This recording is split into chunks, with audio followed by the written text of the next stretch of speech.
ngayon kasi siyempre, tatanungin mo yung isang senador, sasabihin niya, titignan ko yung ebidensya. Okay. Yes. Ganun na sasabihin niya. Pero ang nakikita na natin, mapoprofile mo na bawat isang senador. So meron dyan, ito, kasi we're confident about our evidence na pagka nilabas ito, yung unbiased or objective na mind, i-convict talaga to. So kung yun lang ang basis, meron tayong makukuha na mga 10 or 11 votes.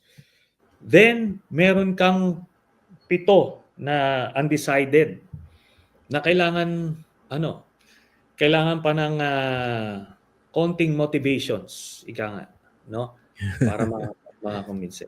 So, I think at the minimum, makakakuha ng 18. So, yan talaga? yung theoretical Minimum, level. 18 ang tinitingnan yung dito ng numero. Kasi ang magic number is 16. Ngayon, ako, pinaguhugutan ko niyan nung ang corona impeachment. So, nung una, based on the evidence lang, 10 lang kami. Pero in the end, no actual vote, naging 20 kami. Bakit?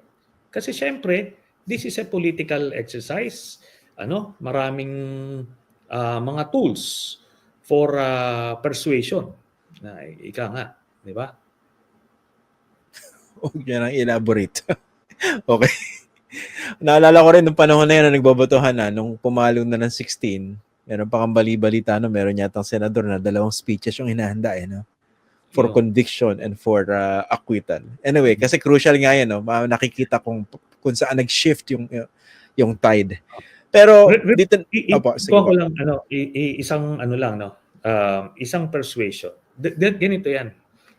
Pagka nung kay Pinoy noon, nung corona impeachment, nung gumalaw na sila to persuade, dalawa yung prospect niyan.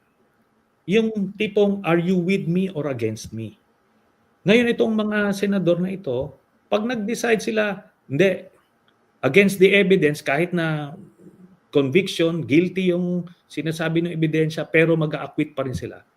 Then ibig sabihin nun, they are ready to cross with the president. Na may 3 years pa na buo na sa term na naiiwan. Kaya ba nila yon? Di ba? Kung umabot sa ganon yung persuasive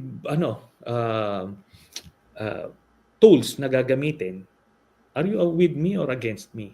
Di ba? Ito na yung ebidensya. Ngayon, mabigat na desisyon din yan sa senador. Teka muna, hindi ko rin kayang labanan pa na mahaba pa yung termino. 3 years pa. 3 years. Doon naman po sa House, sabi nyo, yung isang proseso na hindi masyado napapag-usapan, yung mas mapabilis, 1/3. Makukuha ba yun? Depende na sa ano yun. Madali yun. Kung isang lang yun, kung go signal lang yun, mabilis yun. Nag-uunahan pa magpirmahan. So, pero, maaring gusto nila tignan yung kung ano ba talaga, kumpirmado ba talaga tong mga ebidensya nandito. Kaya nga ako, I'm confident. Pagka sinumpi na yung mga AMLAC documents, makikita nila, tama, nandito pala. So the smoking gun is there. Sige na, let's go. This is it. Kasi ito yan. Maraming mga congressmen na na-expose na doon sa Quadcom. Talagang, kung nasa hit list na ng mga Duterte, nandoon na. Bakit pa sila magpipigil? Di ba? Ito na, this is the opportunity na baka wala nang opportunity ganyan in the months to come. So, di ba? Yun.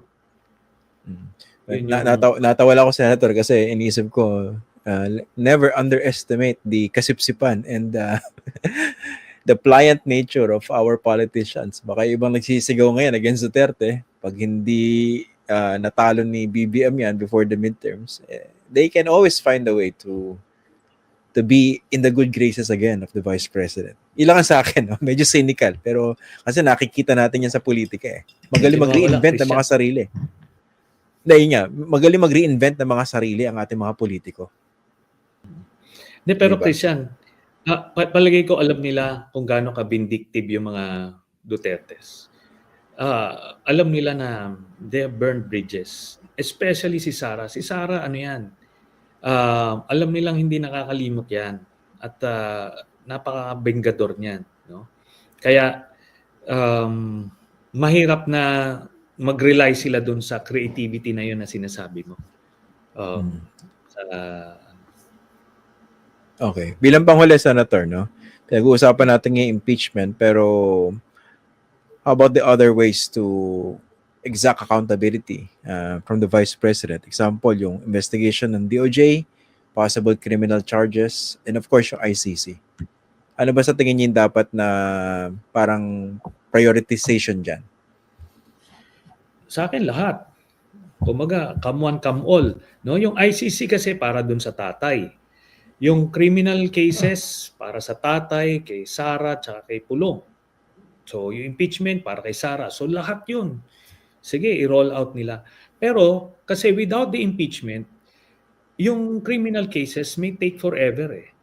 Tsaka mas mas politically vulnerable yan, yung mga piskal, yung mga sa DOJ, ang daming tagas niyan, no? Kaya tapos pwede ka pang umabot ng 2028 nang walang final conviction, so she can still run. And in the meantime, yun nga, anything bad that happens to the president, she can be president regardless of the status of the local cases na kinakaharap niya. Kumaga, ultimately, ang pinaka-importante talaga is yung impeachment.